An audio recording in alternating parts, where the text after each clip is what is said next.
বাংলাদেশের বর্ডারের একদম সামনে দাঁড়িয়ে রয়েছি। হ্যালো সবাইকে, অনেক দিন পরে একটা মিনি ব্লগ নিয়ে চলে এসেছি। আমরা এখন রয়েছি রানাঘাটে, আমার এক মামার বিয়ে, তাই আমরা এসেছি। আজকে হচ্ছে রিসেপশন, তো রিসেপশন তো রাতের বেলা, তাই দিনের বেলা কি করব, তাই ভাবলাম রানাঘাটটা একটু ঘুরে দেখি। তাই সকাল সকাল বেরিয়ে পড়েছি, আর প্রথমেই চলে এসেছি বাংলাদেশ আর ভারতের বর্ডার দেখবো বলে। তো এই দেখো আমরা কিন্তু গাড়ি থেকে নেমে পড়েছি, আর এখন এই যে এই রাস্তাটা দিয়ে যাচ্ছি, আর ও যে সামনে হচ্ছে বর্ডার।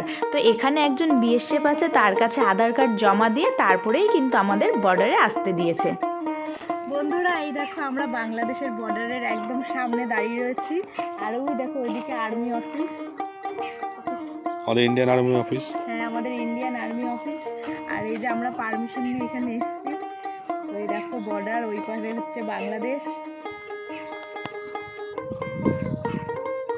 খুব দেখার ইচ্ছে ছিল, তো এই যে দেখে নিলাম সামনে থেকে। আর প্রচণ্ড কড়াকড়ি, এখানে সবাই খুব ভালো গার্ড দিচ্ছে, আমাদের আসতে দিচ্ছিল না। তো আমরা তারপরে দেখলো যে আমরা ঘুরতে এসেছি, ওখানে একজন মানে আর্মি দাদা রয়েছে, তো এরপরে আমরা একটু এখানে থেকে চলে যাব। এই দেখো বন্ধুরা ওই যে বাংলাদেশের সবাই এখানে চাষ করছে, আর এইদিকে আমাদের ওইদিকটাকে দেখি না, এই দেখো এখানে সবাই চাষ করছে।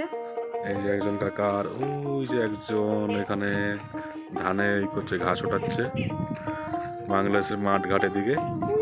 আর এইদিকে দেখো আমাদের ভারতের সবাই এদিকে কাজ করছে মাঠে। ওই তো করবেন, তো দেখি খুব ভালো লাগছে, দারুণ, মানে দুটো দেশের মাঝে যে বর্ডার, তো খুবই ভালো লাগছে এটা দেখে, প্রথমবার দেখলাম। ওই দেখো বন্ধুরা ওই যে তার কাটা, আমরা ওর ভেতরে ঢুকেছি। তো এই দেখো নদী, আর নদীর ওপারেই হচ্ছে বাংলাদেশ, তা আমরা একদম চোখের সামনে থেকে দেখতে পাচ্ছি। ওই যে বাংলাদেশ বাসটাই, ওটা বাংলাদেশ ওই সামনে। এটাও বাংলাদেশের ভিতরেই পড়ে, ওই যে কাটা পার পেরিয়ে চলে এসেছি, তো এটা বাংলাদেশের মধ্যেই পড়ে। এই দেখো আমরা এখন বাংলাদেশে রয়েছি, তো আমরা ঘুরে চলে আসলাম, আর এই দেখো বর্ডারের কাছে চলে এসেছি, এখন আমরা এখান থেকে চলে যাব।